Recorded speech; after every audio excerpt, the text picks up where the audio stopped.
Sesi mengaji, belajar Islam lebih dekat. Bismillahirrahmanirrahim. Assalamualaikum warahmatullahi wabarakatuh.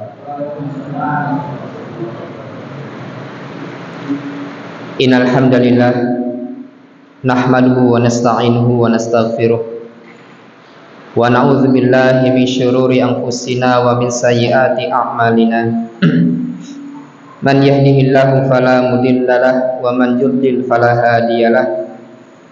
Asyhadu an la ilaha illallah wahdahu la syarikalah wa asyhadu anna Muhammadan abduhu wa rasuluhu la nabiyya wa rasula ba'dah. Allahumma shalli wa sallim ala nabiyyina Muhammad wa ala alihi wa ashabihi wa man tabi'ahum bisanin ila yaumiddin, amma ba'du. Jamaah kaum muslimin wal muslimat rahimani wa rahimakumullah. Pertama-tama dan yang paling utama, kita senantiasa selalu bersyukur kepada Allah dengan syukur yang sedalam-dalamnya, dengan syukur yang benar. Karena kita pada malam hari ini dipertemukan kembali karena Allah Subhanahu wa taala, dan pertemuan ini adalah pertemuan yang banyak dicari oleh para malaikat, karena para malaikat mencari majelis ilmu yang di dalamnya dibacakan ayat-ayat Al-Quran dan hadis-hadis Nabi Sallallahu Alaihi Wasallam. Dan majelis ilmu ini sering disampaikan tentang keutamaannya. Allah Subhanahu wa taala memberikan kepada kita semua yang berada dalam majelis ilmu itu ketenangan hati. Kalau kita di rumah sering ditagih hutangnya, kalau kita di rumah sering bertengkar atau ada masalah suami dengan istri atau istri dengan suami, untuk mencari ketenangan hati, maka hadir di majelis ilmu. Bukan mencari ketenangan hati itu ke tempat-tempat maksiat, ke tempat-tempat yang penuh dengan dosa. Untuk mencari ketenangan hati adalah dengan mendatangi majelis ilmu. Karena Nabi SAW mengatakan wa ghasyiyahumur rahmah, diliputi oleh rahmat, kemudian diliputi dengan as-sakinah, ketenangan, maka hadirat di majelis ilmu. Maka majelis ilmu ini adalah majelis yang sangat dicintai oleh para malaikat, dan kalau itu dicintai oleh malaikat, maka kita pun mencintai majelis ilmu. Tentunya majelis ilmu yang diajarkan adalah ilmu yang benar, Al-Quran dan Sunnah dengan pemahaman para sahabat. Karena tidak setiap majelis ilmu yang dibacakan ayat-ayat Al-Quran dan hadis-hadis Nabi Sallallahu Alaihi Wasallam itu memahaminya bukan dengan pemahaman para sahabat. Maka yang selamat adalah memahaminya dengan pemahaman para sahabat, dan ini tidak bisa dilepaskan. Maka marilah kita senantiasa selalu untuk bersemangat untuk menghadiri majelis ilmu, karena banyak sekali keutamaan-keutamaan. Di antaranya membikin kita untuk bisa istiqomah. Yang kedua, menambah keimanan kita. Yang ketiga, menambah ilmu kita. Dan yang keempat, menambah amal kita. Jadi ketika kita tahu ilmu ini, maka kita akan mengamalkan, maka akan bertambah ilmu, akan bertambah juga amalnya. Tapi kalau ilmunya itu saja, yaitu itu saja pengamalannya. Tapi semakin meningkat ilmunya, semakin meningkat pula amalnya. Dan maka dari itu, dengan ada kajian-kajian seperti ini, atau dimanapun ada kajian majelis ilmu, maka kita ingat wasiat Nabi Sallallahu Alaihi Wasallam, idza marartu biradil jannah farta'u apabila kalian melewati taman-taman surga, maka singgahlah, mampirlah, maka hadirlah. Dan ilmu itu, al-ilmu yu'ta wala ya'ti. Ilmu itu didatangi, bukan mendatangi. Ya. Kalau kita butuh, maka kita mendatangi. Sama seperti kita motor tidak ada bensin. Kira-kira kita yang ke bensin atau bensin yang ke kita? Ya, gimana kalau yang ke pembensin yang ke kita? Gak mungkin. Pasti kita yang ke pom bensin atau ke penjual bensin, karena kita butuh. Begitu juga dengan ilmu. Ilmu didatangi, kecuali mungkin privat ya, undang ustadz ke rumah misalkan, itu beda lagi. Alhamdulillah pada malam hari ini, kemarin 2 kali tidak bisa ngisi ya, qadarullah pada musim sakit. Ya, alhamdulillah pada sembuh. Dan alhamdulillah saya di sini bisa berbagi ilmu kembali kepada antum semua, dan semoga kita semua senantiasa diberikan oleh Allah Subhanahu wa taala keistiqomahan di dalam Islam, iman dan ilmu. Masih pembahasan tentang masalah salat. Di sini akan dijelaskan oleh Syekh Abu Bakar Jabir Al-Jazairi tentang keutamaan salat. Kalau yang kemarin hukum-hukum berkenaan dengan salat, maka salat itu sudah kesepakatan oleh para ulama adalah hukumnya wajib. Ya. Kemudian ada hikmah. Di antara hikmah yang disebutkan oleh Allah Subhanahu wa taala tentang masalah salat adalah surat Al-Ankabut ayat 45. Setelah Allah menyebutkan wa aqimis salata menggunakan fi'il amr atau kata perintah, wa aqimis salata, dan dirikanlah salat. Ini perintah dari Allah Subhanahu wa taala. Kemarin saya sebutkan di dalam ayat Al-Qur'an itu terdapat berapa ayat yang memerintahkan untuk salat? Ada 40-an lebih. Ya, 40-an lebih. Setelah Allah menyebutkan perintah untuk salat, wa aqimis salata, dan dirikanlah salat. Kenapa Allah melanjutkan inna salata tanha anil fahsya'i wal munkar? Sesungguhnya salat itu mencegah dari perbuatan-perbuatan keji dan munkar. Ini adalah hikmah ketika seseorang bisa melaksanakan salat sesuai salatnya dengan tuntunan Nabi Muhammad sallallahu alaihi wasallam. Kalau zaman dulu para sahabat, mereka kalau salat kadang sambil ngelirik-ngelirik Rasulullah. Sambil ngelirik-ngelirik Rasulullah. Dari mulai gerakan dilihat oleh para sahabat. Jadi para sahabat itu ketika sholat, ya, sambil melirik Nabi Shallallahu Alaihi Wasallam. Kenapa? Karena ingin sholat para sahabat itu seperti sholatnya Rasulullah. Pengen mencontoh. Kemudian Nabi Shallallahu Alaihi Wasallam pun mencontohkan kepada para sahabat bagaimana tata cara sholatnya. Ketika Nabi Shallallahu Alaihi Wasallam meninggal dunia, maka para sahabat mereka pun mengajarkan kepada generasi-generasi berikutnya bagaimana tata cara sholat yang diajarkan oleh Nabi Sallallahu Alaihi Wasallam.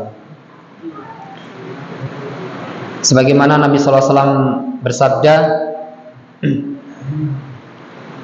"Sallu kama ra'aitumuni usolli." Dalam hadis yang diriwayatkan Imam Bukhari dan Imam Muslim dan juga Imam Ahmad, ya. Salatlah kalian sebagaimana kalian melihat aku salat. Sekarang Rasulullah sudah meninggal.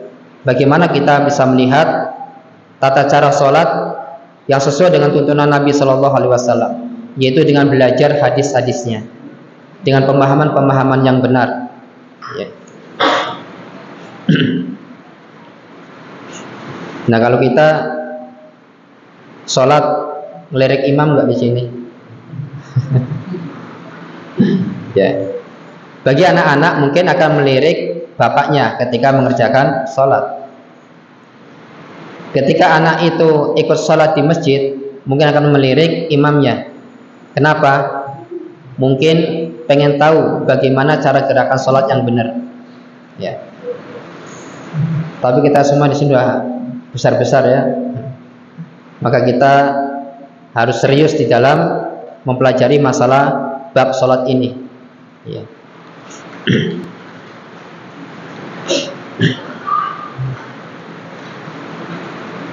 Di sini beberapa hadis Nabi Shallallahu Alaihi Wasallam menyebutkan tentang keutamaan sholat. Jadi ketika seseorang itu dia bisa sholat dengan sholat yang benar, maka akan memberikan pengaruh kepada dirinya. Seketika itu Allah akan berikan kepada hatinya, menanamkan kepada hatinya kebencian terhadap perbuatan dosa dan maksiat. Karena ada orang yang sholat 5 waktu tapi masih suka minuman keras, masih suka judi, mungkin bisa jadi berzina. Ya. Maka dilihat bagaimana cara sholatnya. Dari mulai gerakan, bacaan, kekhusyuan, konsentrasi dalam sholat, ya. Maka itu diperhatikan. Dan itu tidak akan didapat kekhusyuan itu kecuali dengan belajar, dengan ilmu. Ya. Seseorang tidak akan bisa melaksanakan sholat dengan benar kalau dia tidak belajar, tidak punya ilmunya. Contoh orang-orang yang wudhu, asal ikut-ikutan, wudhunya tidak sempurna. Bahkan di kontrakan saya sana itu masih banyak orang-orang yang ketika wudhu dia asal wudhu, dia tidak menghitung berapa basuhan ketika membasuh muka, yang penting basuh muka sampai berkali-kali. Iya. Dan itu imam sholat. Itu imam sholat. Hidung pun nggak tahu berapa kali. Itu lebih dari 3 kali. Dan itu saya melihat sendiri. Soalnya saya juga di sampingnya wudhu. Ya. Ya. Jadi wudhunya itu nggak menghitung lah. Pokoknya cuci muka. Begitu terus, nggak tahu berapa kali. Itu 5 kali lebih. Ya. Inilah kalau orang itu tidak belajar tentang tata cara wudhu yang benar. Ya. Hah? Ya panas gitu. Itu maghrib sama isya.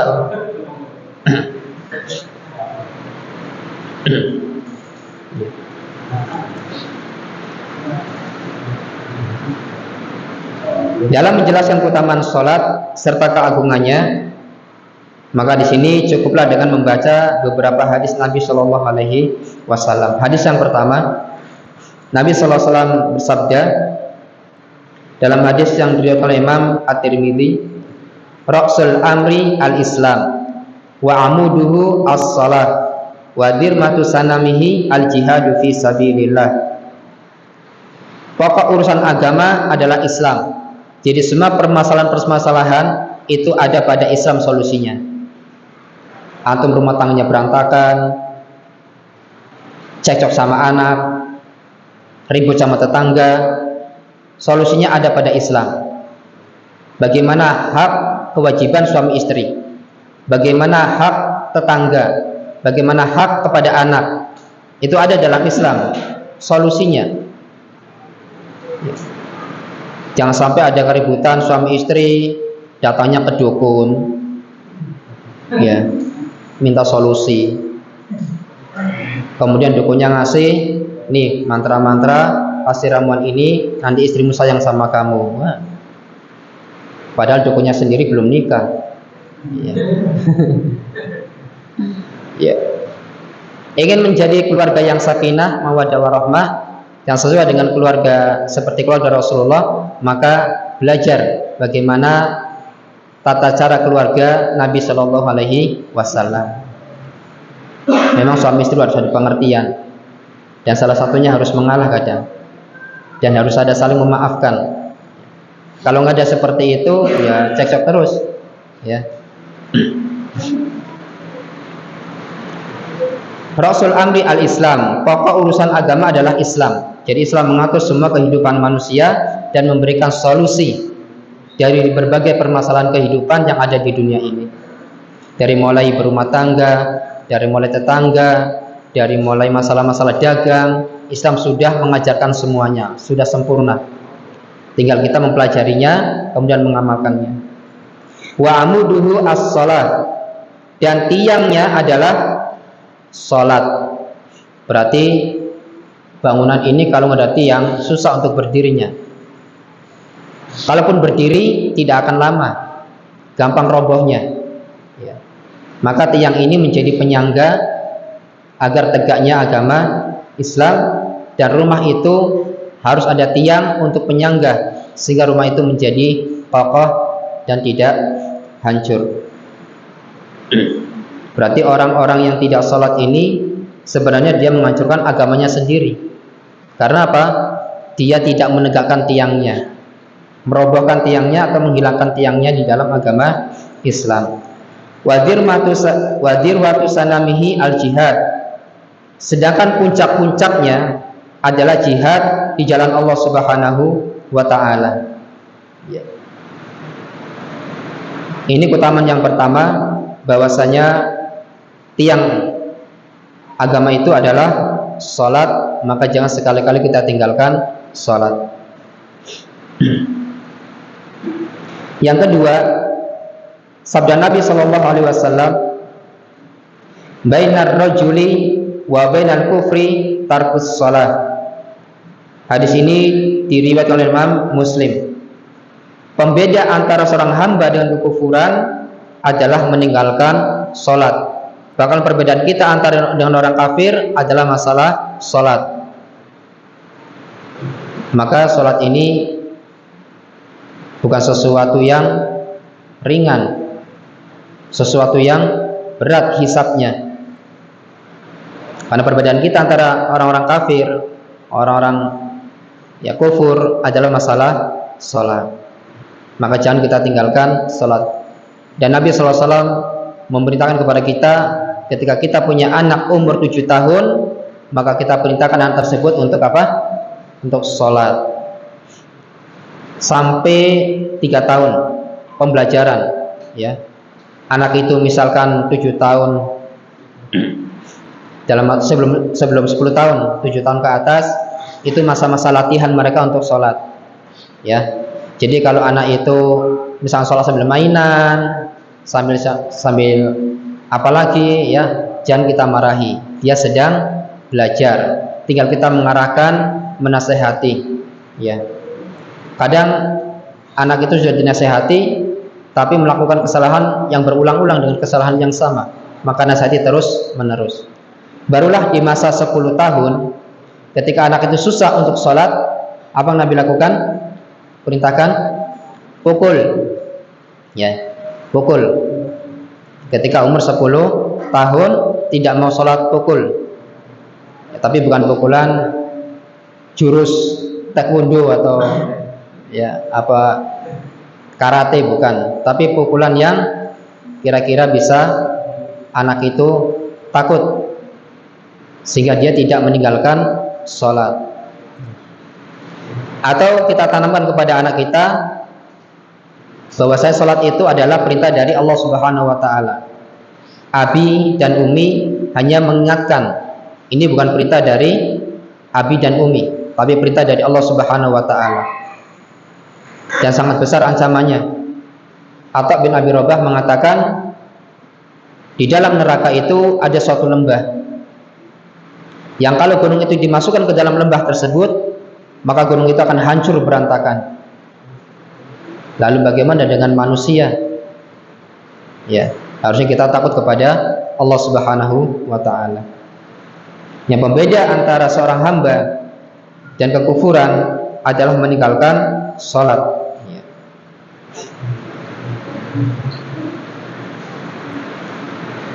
Kemudian hadis yang ketiga, sabda Rasulullah Sallallahu Alaihi Wasallam, ini terdapat dalam hadis Arba'in An-Nawawiyah. Umirtu an uqatilan nasa hatta yashhadu an la ilaha illallah wa anna Muhammadan Rasulullah wa yuqimus salata wa yu'tuz zakata fa idza fa'alu dzalika asamu minni dima'ahum wa amwalahum illa bihaqqil Islam wa hisabuhum 'ala Allah taala. Hadis ini diriwayatkan oleh Imam Bukhari dan Imam Muslim. Ini hadis dari Umar bin Khattab. Ya. Umirtu, aku diperintah. Ya, aku diperintah an uqatilan nasa, untuk memerangi manusia. Untuk memerangi manusia. Memerangi di sini bukan berarti perang yang sebenarnya. Ada manusia nggak sholat tebas. Ada manusia nggak sholat tebas, timbun. Enggak. Maksudnya mendakwahkan agar orang tidak sholat jadi sholat. Ya, mendakwahkan. Belum juga mau sholat, ingatkan kembali. Ya, ajak agar mereka sholat. Sampai apa? Hatta yashhadu an la ilaha illallah, sampai dia bersaksi bahwasanya tidak ada sesembahan yang berhak disembah kecuali Allah Subhanahu wa taala. Di sini memerangi manusia atau mendakwahkan manusia agar mereka masuk ke dalam agama Islam. Ya, memerangi manusia. Memerangi itu bisa jadi dengan cara berdakwah, mengajak, ya. Atau kalau tidak, dengan cara berperang yang sebenarnya, ya. Sampai mereka bersaksi bahwasanya tidak ada sesembahan yang berhak disembah dengan benar kecuali Allah, wa anna Muhammadan Rasulullah, dan bahwasanya Muhammad adalah utusan Allah Subhanahu wa taala. Memerangi manusia, mendakwakan manusia agar mereka masuk ke dalam agama Islam. Dan biasanya orang yang kafir masuk ke dalam agama Islam, mereka lebih bersemangat di dalam menuntut ilmu.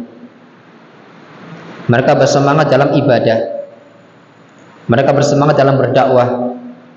Mereka bersemangat dalam beramal. Betul nggak?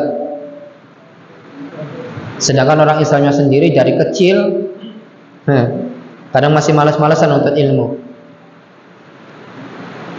Mikirnya kan, ngapain belajar Islam? Yang penting sholat, waktunya sholat, waktunya puasa, waktunya kurban, nggak kurban, waktunya kurban, nggak kurban, karena nggak tahu kewajiban. Dan kurban itu bukan kewajiban sekali dalam seumur hidup, tapi itu kewajiban setiap tahun bagi yang mampu. Beda dengan haji. Ya, haji itu kewajiban sekali dalam seumur hidup. Kalau sudah berhaji sekali, maka kesananya menjadi sunnah. Ya.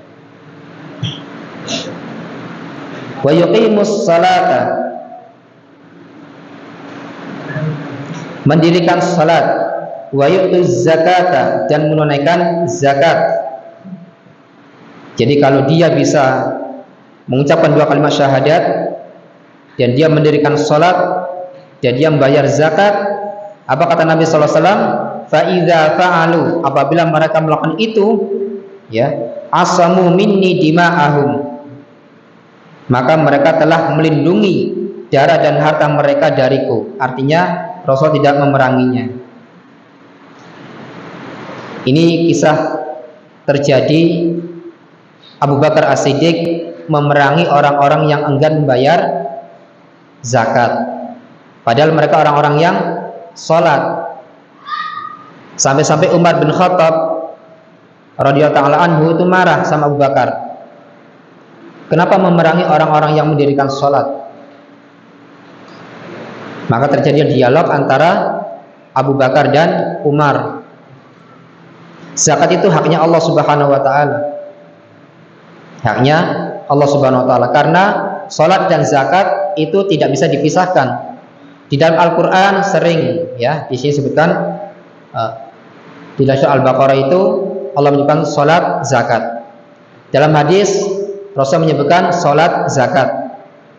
Sehingga zakat itu tidak, ketika zaman Nabi sallallahu alaihi wasallam mereka adalah orang-orang yang gemar menunaikan zakat. Tapi ketika Rasulullah meninggal, mereka adalah orang-orang yang malas untuk menunaikan zakat.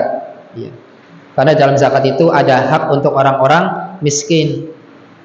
Jadi kalau antum kaya di suatu kampung, maka perhatikan tetangganya. Perhatikan tetangganya.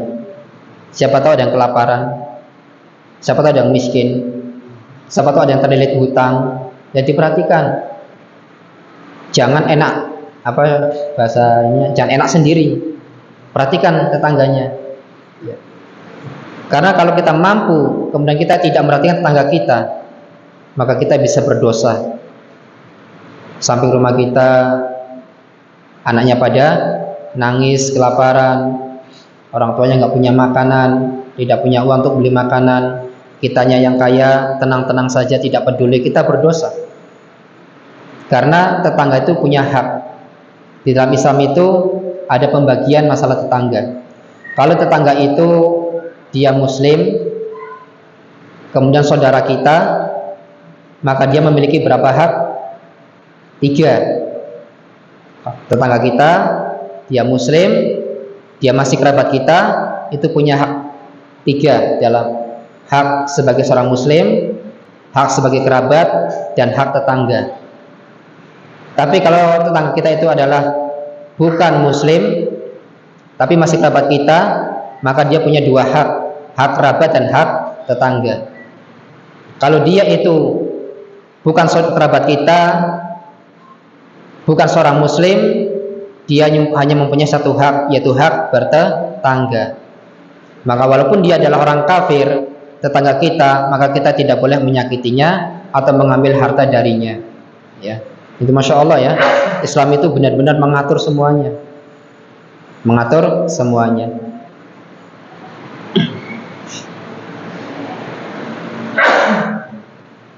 Faida fa'alu dzalika asamu minni dima'ahum wa amwalahum. Kalau mereka melakukan itu semua, mereka telah melindungi darah dan harta dariku. Ya. Illa bihaqil Islam, kecuali yang berkaitan dengan haknya Islam. Jadi zakat itu haknya Islam. Wa hisabuhum 'ala Allah taala, dan hisab perhitungan amal mereka diserahkan kepada Allah Subhanahu wa taala. Jadi orang-orang yang mereka bersaksi masuk Islam, menunaikan salat dan zakat, mereka dilindungi darah dan hartanya. Ini keutamaan yang ketiga tentang masalah salat. Kemudian yang keempat, sabda Rasulullah SAW ketika ditanya mengenai amal yang lebih utama. Nabi pernah ditanya, ya Rasulullah, ayu amali ahabu ilallah, amalan apa yang paling dicintai oleh Allah Subhanahu wa taala? Amal yang dicintai, ahabu ilallah atau ahabba ilallah, yang lebih dicintai oleh Allah Subhanahu wa taala. Nabi menyebutkan 3. As-salatu ala waktiha, salat tepat pada waktunya. Jangan sampai zuhur tanpa udzur dikerjakan setengah 3 atau 15 menit menjelang asar. Takut dengan firman Allah, fawailul lil musallin, celaka orang-orang yang salat, yang ngulur-ngulur waktu salat tanpa ada udzur. Ya. Yang kedua, birrul walidain, berbakti kepada kedua orang tua. Dan yang ketiga, al jihadu fisabilillah, berjihad di jalan Allah Subhanahu wa taala. Nabi menyebutkan yang pertama salat dulu. As-salatu ala waktiha, salat tepat pada waktunya. Itulah yang Allah cintai, amalan yang Allah cintai. Ya. Jadi kalau kita ingin dicintai oleh Allah Subhanahu wa taala, hadir di masjid tepat waktunya, maksudnya tepat waktu mengerjakan sholat. Ya.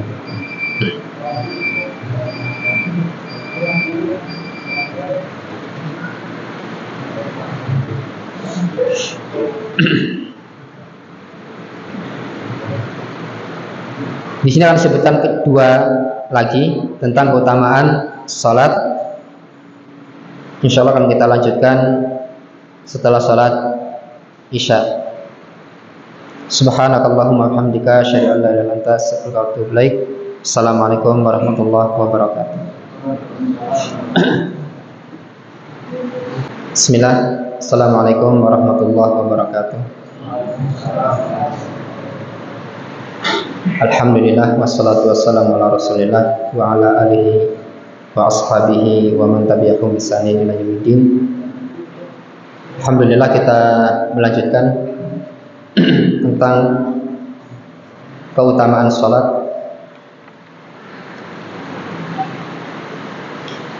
Yang kelima di sini disebutkan oleh Nabi Shallallahu Alaihi Wasallam dalam hadisnya tentang keutamaan salat. Makalus salawatil khamsi kamathalin nahrin azbin ghamrin bibabi ahadikum yaqtahimu fihi kulla yaumin khamsa marratin fama tarawna dzalika yubqi min daranihi qalu la syai'a qala fa innas salawatil khamsa tudhibud dunuba kama yudhibul ma'ud daran. Hadis ini diriwayatkan oleh Imam Muslim. Kata Nabi Shallallahu Alaihi Wasallam, perumpamaan sholat yang 5 waktu seperti sebuah sungai yang airnya tawar dan berlimpah yang melintas di depan pintu rumah salah seorang di antara kamu. Ya, intinya gimana kalau misalkan kalian rumahnya di depan ada sungainya, mandi sebanyak 5 kali. Setiap kali mandi bersih, kotor lagi, mandi lagi, bersih lagi, nanti kotor, mandi lagi, bersih lagi.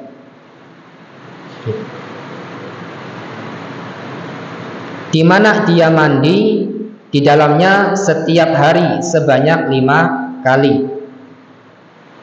Kata Nabi SAW, apakah menurutmu masih ada kotoran yang tersisa padanya? Ya, mandi sebanyak 5 kali dalam sehari. Apakah ada kotoran tersisa padanya? Maka para sahabat menjawab, la syai'a, tidak ada kotoran. Beliau bersabda, fa inna salawatil khamsa tudhibud dunuba kama yudhibul ma'ud daran. Maka sesungguhnya salat yang 5 waktu itu akan menghapus dosa-dosa sebagaimana air membersihkan kotoran. Jadi kita salat maghrib itu membersihkan dosa-dosa kita dari asar sampai maghrib itu. Kemudian setelah sholat maghrib kita akan berbuat dosa lagi. Ketika kita sholat isya, maka dosa-dosa kita akan dihapus oleh Allah Subhanahu wa Ta'ala. Nah, bagaimana dengan orang yang tidak pernah sholat? Gimana, Pak? Kotorannya banyak enggak? Iya. Mungkin sampai tebel ya. Nah, ketika seseorang sholat 5 waktu, setiap kali dia sholat itu menggugurkan dosa. Setiap kali dia melakukan sholat menggugurkan dosa.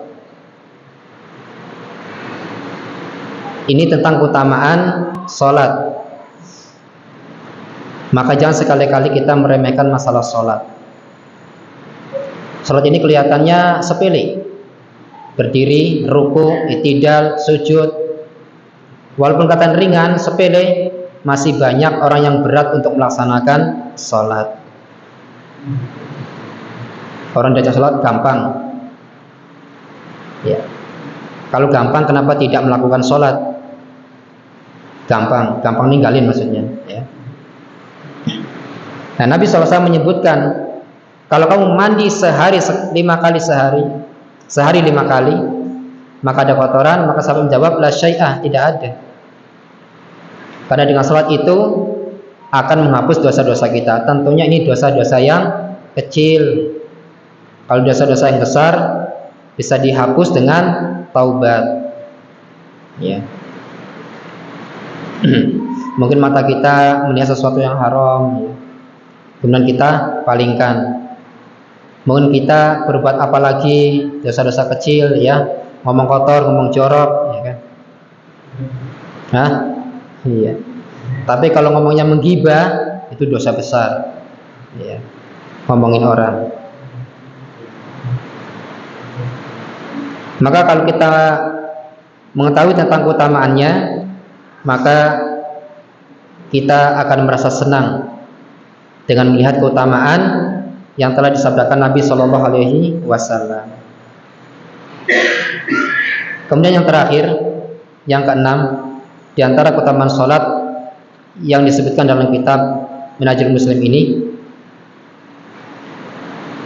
ma min imri'in muslimin tahduruhu salatun maktubatun fayuhsinu wudu'aha wa khusyu'aha wa ruku'aha illa kanat kaffaratan lima qablaha minad dunubi ma lam yu'ti kabiratan wa dzalika dahru kulluhu. Hadis ini diriwayatkan Imam Muslim. Kata Nabi Shallallahu Alaihi Wasallam, tidaklah seorang Muslim yang waktu sholat wajib telah hadir. Tidaklah seorang Muslim yang waktu sholat wajib telah hadir. Jadi ketika sholat wajib dia selalu datang. Ya. Maka laki-laki wajib untuk menghadiri sholat di masjid. Ya. Boleh nggak laki-laki sholat di rumah? Boleh-boleh saja kalau ada udzur, ya, misalkan sakit atau menunggu orang yang sakit tidak bisa ditinggal, atau cuaca yang sangat dingin. Kalau dia keluar dengan dinginnya cuaca itu akan menjadikan dia sakit. Atau misalkan dia pergi ke tempat yang masjidnya itu jauh, tapi dalam perjalanan banyak sekali binatang-binatang buas atau begal. Kemudian dia adalah orang yang hujan.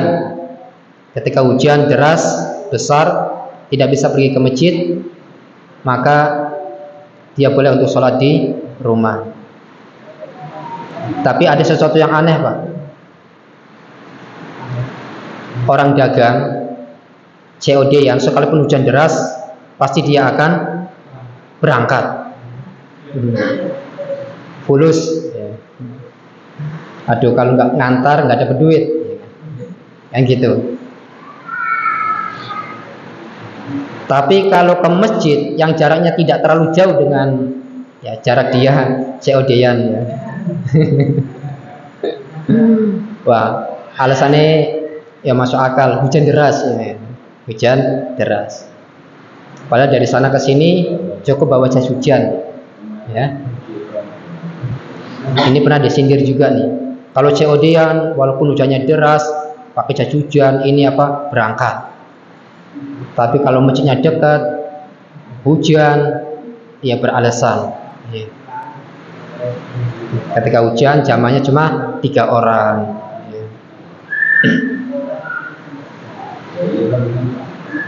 Tidak seorang muslim yang waktu sholat wajib telah hadir, lalu dia membaguskan wudhunya.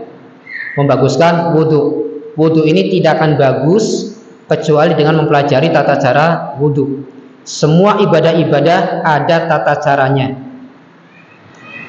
Orang upacara bendera ada tata caranya. Orang bangun rumah, kemudian bikin baju, ada tata caranya untuk membikinnya. Nah, sholat ada tata caranya, wudhu ada tata caranya. Itu tidak akan bagus kecuali dengan belajar bagaimana cara wudhu yang benar. Ya, lalu dia membaguskan wudhunya, kekhusyuannya, dan rukuknya. Melainkan sholatnya itu akan menjadi kafarat. Apa kafarat? Penghapus, ya, penghapus dosa-dosa yang telah diperbuat sebelumnya. selama dia tidak melakukan dosa-dosa yang besar, dan hal itu berlaku untuk sepanjang zaman. Masya Allah ya.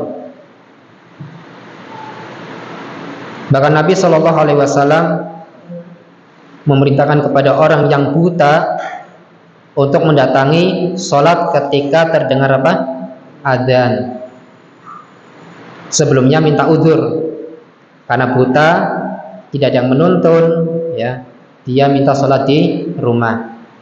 Tapi ketika Nabi Shallallahu Alaihi Wasallam berlalu, kemudian tiba-tiba dengar adzan, Nabi mengatakan kepada orang buta ini, atas ma'un nida, apa kamu mendengar adzan? Dengar, ayo sholat.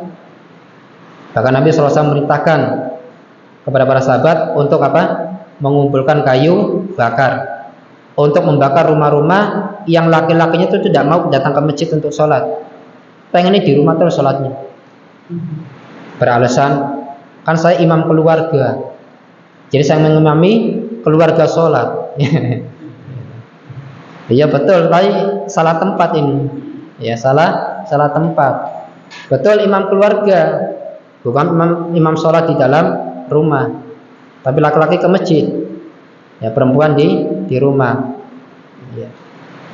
Tapi dibolehkan perempuan untuk ke masjid. Jadi di sini terakhir Nabi menyebutkan, jika seorang muslim yang waktu sholat wajib telah hadir, dia membaguskan wudunya, khusyuk dan ruku, melainkan sholatnya itu menjadi kafarat dosa-dosa, penghapus dosa-dosa yang telah diperbuatnya sebelumnya, selama dia tidak melakukan dosa-dosa yang besar. Artinya dosa besar tidak akan terhapus, ya, dengan melakukan sholat. Dia harus bertobat. Dan Nabi SAW menyebutkan, mengisahkan ada orang yang sholat selama 60 tahun, satu sholat pun, mau maghrib, isya, subuh, asar, duhur, satu sholat pun tidak diterima oleh Allah Subhanahu Wa Taala. Sayang sekali ya, 60 tahun dia sholat, satu sholat pun tidak diterima oleh Allah Subhanahu Wa Taala. Nabi menyebutkan, kadang dia tumanina dalam ruku, tapi tidak tumanina dalam sujud. Kadang dia sujudnya kebalikannya. Tadi kalau rukuknya dia tumanina, sujudnya tidak tumanina. Kadang sujudnya tumanina, rukuknya tidak tumanina. Karena tumanina itu adalah rukun di dalam sholat yang wajib dilakukan bagi kita semuanya. Jadi sholat itu jangan cepat-cepat, ya, jangan cepat-cepat. Tunaikan rukun-rukunnya, tumaninahnya, biar kita khusyuk di dalam sholat. Mungkin ini yang bisa saya sampaikan. Insya Allah akan kita lanjutkan pada pertemuan yang akan datang, insyaallah taala. Ada pertanyaan? Enggak ada? Alhamdulillah. Biar pulangnya cepat.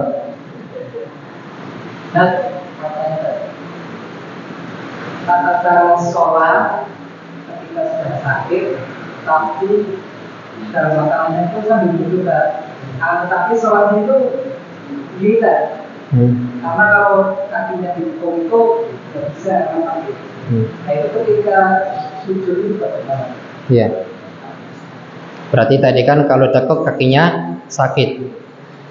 Kalau dia sholat sambil kakinya selonjoran, ya selonjoran, dan dia duduk begini, ya.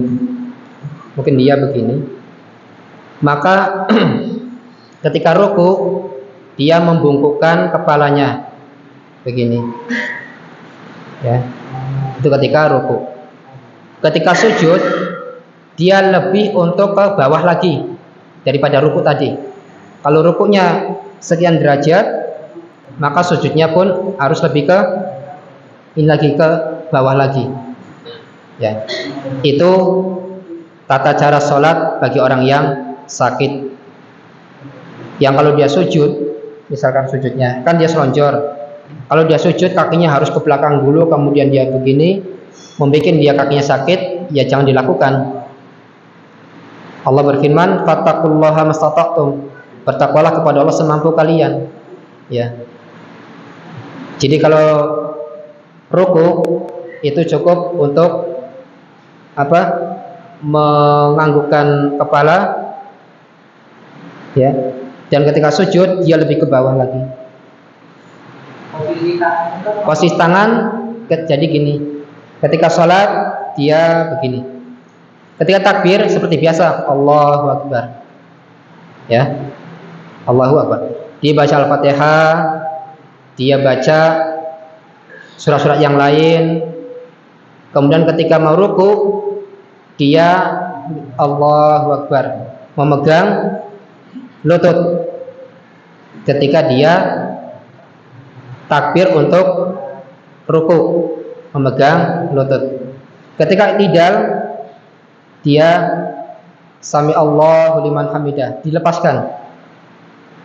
Karena posisi berdiri nggak mungkin megang lutut, ya, seperti gitu. Lepaskan.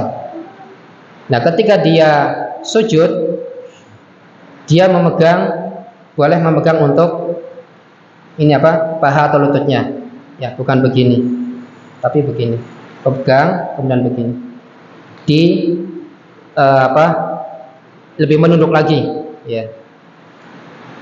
Kemudian seperti biasa, Allahu Akbar, Rabbik firli atau Rabbik firli warhamni wahdini wajburni sampai selesai. Kemudian sujud kembali, Subhana rabbil a'la 3 kali. Kemudian dia kalau atahiyat maka dia memegang, boleh pegang paha atau pegang lutut, kemudian sambil mengacungkan jarinya, ya, megang jarinya dengan cara seperti ini.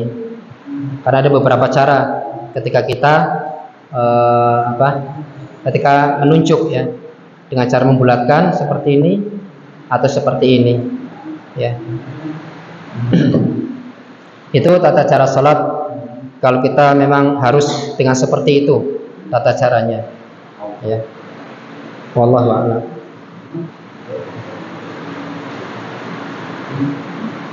Ada yang lain?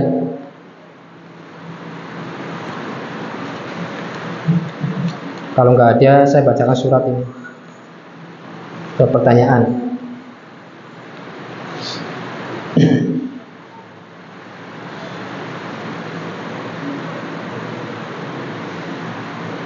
Di sini ada yang pertanyaan titipan. Assalamualaikum warahmatullahi wabarakatuh. Hidayah itu milik Allah dan akan diberikan kepada seseorang yang dikehendaki oleh Allah.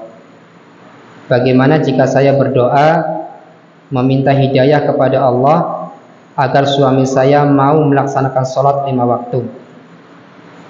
Ini Masya Allah, wanita soleha ini, istri yang baik ini, memperhatikan masalah sholat. Walaupun suami diingetin sholat, ditampar juga, ya, istrinya. Ya, Masya Allah ini. Tetapi dia sendiri tidak mau mengambil hidayah itu. Apakah dengan saya berdoa menggerakkan hati suami saya? Ya. Kata Nabi SAW, ad-du'a'u silahul mu'min. Doa itu senjatanya orang mukmin. Kalau itu senjata, maka digunakan. Ketika dengan lisan tidak mempan, diingatkan kembali dengan lisan tidak mempan, maka dengan doa. Dan dengan perbanyak doa itu bisa jadi Allah akan menggerakkan hati seseorang untuk berkeinginan melaksanakan sholat.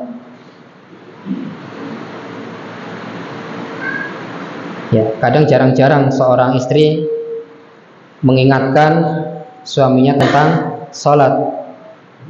Ya. Kadang dianya sendiri nggak sholat. Jadi terus mendoakan.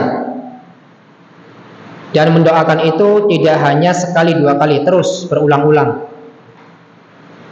Ya, jangan sampai sekali 2 kali, wah Allah nggak mengabulkan, ya udahlah nggak usah berdoa. Jangan seperti itu. Ini namanya putus asa dari rahmat Allah Subhanahu wa taala. Padahal Allah mengatakan wala tai'asu mir rauhillah. Jangan kalian berputus asa dari rahmat Allah Subhanahu wa taala. Mungkin sebulan, 2 bulan sudah diingatkan, sudah didoakan, belum juga sholat, ya terus doakan lagi. Karena dengan kita berdoa kepada Allah Subhanahu wa taala itu sudah dapat pahala. Walaupun orang yang kita doakan belum juga melaksanakan sholat, tapi dengan kita mendoakan orang lain, kita sudah mendapatkan pahala. Kenapa? Karena kita diperintahkan Allah Subhanahu wa taala, ud'uni astajib lakum. Doa itu adalah perintah dari Allah Subhanahu wa taala. Ketika kita berdoa, berarti kita melaksanakan perintah Allah dan mendapatkan pahala. Meskipun yang kita doakan juga belum melaksanakan sholat. Siapa tahu nanti suatu saat dia akan menjadi orang yang ahli ibadah dengan sebab doa yang seseorang doakan. Jadi terus doakan, ya. Diingatkan. Memang hidayah itu milik Allah. Jadi dalam kitab Aqidah Al-Wasithiyah, hidayah itu terbagi menjadi dua. Ada yang namanya hidayatul bayan, ada yang namanya hidayatul irsyad, hidayatul taufik. Hidayatul bayan itu artinya kita menjelaskan kebenaran kepada manusia. Dijelaskan gini. Ternyata dia belum mau menerima, belum mau melaksanakan. Yang penting dia sudah melaksanakan kewajibannya memberitahu kepada orang tersebut tentang kebenaran. Adapun hidayah taufik itu akan Allah berikan. Ada orang yang dikasih tahu langsung menerima, langsung melaksanakan. Jadi murni hidayah itu dari Allah Subhanahu wa taala. Kita hanya menunaikan hidayatul bayan. Menyampaikan. Adapun yang menggerakkan hidayah yang sebenarnya adalah Allah Subhanahu wa taala. Dan Nabi sallallahu alaihi wasallam sangat menginginkan hidayah itu untuk diberikan kepada siapa? Pamannya Abu Thalib.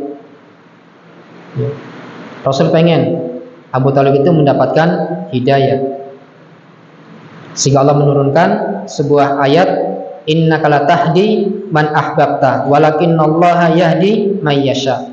Sesungguhnya kamu Muhammad tidak bisa memberikan hidayah kepada orang yang kamu cintai, tapi Allah yang memberikan hidayah kepada siapa yang Allah kehendaki. Jadi terus kita di dalam memberikan hidayah kepada manusia itu jangan pernah bosan, terus seperti itu ulang-ulang, nasihat. Siapa tahu suatu ketika Allah berikan hidayah taufik, dia bisa menerima kebenaran dan melaksanakan kebenaran tersebut. Ya terus jadi ibu ya yang bertanya ini terus senantiasa mendoakan suaminya. Siapa tahu ketika Allah berikan hidayah kepadanya, dia menjadi orang yang sangat rajin dalam ibadah, dalam sholat, dan mengajak anak-anaknya untuk memperhatikan masalah sholat. Ini pernah terjadi sebuah kisah. Sahabat Nabi Shallallahu Alaihi Wasallam punya orang tua masih kafir. Saya lupa nama sahabatnya. Sahabat ini minta kepada Rasulullah untuk didoakan. Jadi orang tuanya masih kafir, belum mau masuk Islam. Sahabat ini datang kepada Nabi Shallallahu Alaihi Wasallam, minta kepada Nabi didoakan orang tuanya supaya masuk Islam, dan Nabi mendoakannya. Ketika pulang ke rumah, orang tuanya sudah memeluk agama Islam. Ya, jadi jangan pernah bosan untuk berdoa dan mendoakan orang lain, dan juga jangan lupa ketika kita sibuk mendoakan orang lain, kita lupa mendoakan diri kita sendiri. Jam berapa? Masih sore ya? Tapi perjalanan 1 jam lebih.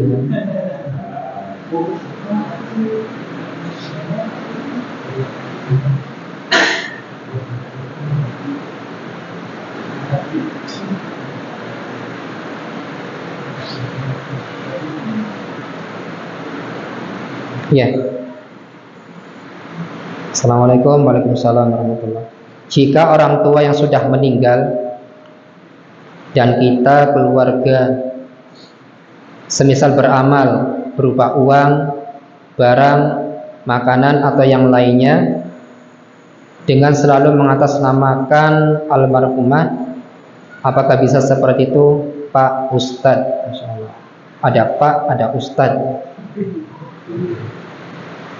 2 panggilan. Apakah amal itu bisa sampai untuk almarhumah ibu? Dan bagaimana dengan saya yang beramal selalu mengatasnamakan almarhumah? Apakah juga mendapatkan pahala? Ya. Orang sudah meninggal dunia, ketika kita bersedekah, berinfak untuk mengatasnamakan orang tua atau siapapun yang sudah meninggal dunia, maka sedekah infaknya itu sampai kepadanya. Ya. Mau anak kita, suami, mbah kita, kakak kita, adik kita yang sudah meninggal dunia, kita infak, kita sedekah mengatasnamakan untuk yang sudah meninggal dunia, maka pahalanya sampai, sedekahnya sampai. Dan di sini untuk orang tuanya, apakah sampai? Sampai. Ketika kita bersedekah, berinfak berupa uang, barang, makanan, mengatasnamakan yang sudah meninggal dunia. Lalu bagaimana dengan saya yang beramal tapi mengatasnamakan bersedekah untuk mengatasnamakan yang sudah meninggal dunia? Apakah dapat pahala? Dapat pahalanya. Jadi seorang anak yang dia mengeluarkan uangnya kemudian disedekahkan mengatasnamakan untuk orang tua, itu bagian dari berbakti kepada orang tua dan mendapatkan pahala. Jadi jangan dipikir sedekah untuk orang tua, aduh saya dapat pahala apa enggak? Dapat. Karena bagian dari berbakti kepada orang tua. Karena orang sudah meninggal dunia itu butuh banyak bekal di akhirat. Ya. Dan bukan hanya ibu ya, bapak, atau bisa juga mbah kita, atau adik, atau kakak yang sudah meninggal dunia, maka kita gunakan harta kita untuk selalu berinfak dan bersedekah. Dan jangan lupa, jangan sampai kita menyibukkan harta kita berinfak untuk yang meninggal, kita melupakan diri kita sendiri untuk berinfak untuk diri kita sendiri. Ya, doa dapat pahala.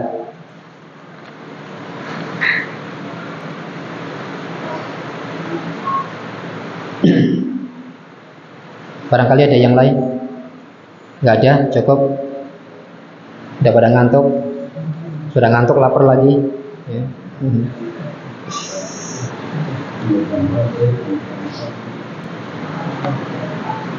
Demikian yang bisa saya sampaikan. Semoga kajian yang singkat ini bermanfaat, nasihat ini bermanfaat untuk saya sendiri dan keluarga, dan semoga ini bermanfaat untuk jamaah sekalian. Semoga Allah menjadikan kita termasuk orang-orang yang mendirikan sholat dan menjaga sholat, dan semoga Allah memberikan kepada kita keistiqomahan untuk senantiasa menjalankan perintah Allah dan menjauhi larangannya, dan semoga kita semuanya menjadi hamba-hamba Allah yang soleh dan salihah. Subhanakallahumma wabihamdika asyhadu an la ilaha illa anta astaghfiruka wa atubu ilaik. Allahumma inna nas'alukal huda wa tuqa wal afa wal ghina wa akhiru da'wana alhamdulillahi rabbil alamin. Wassalamualaikum warahmatullahi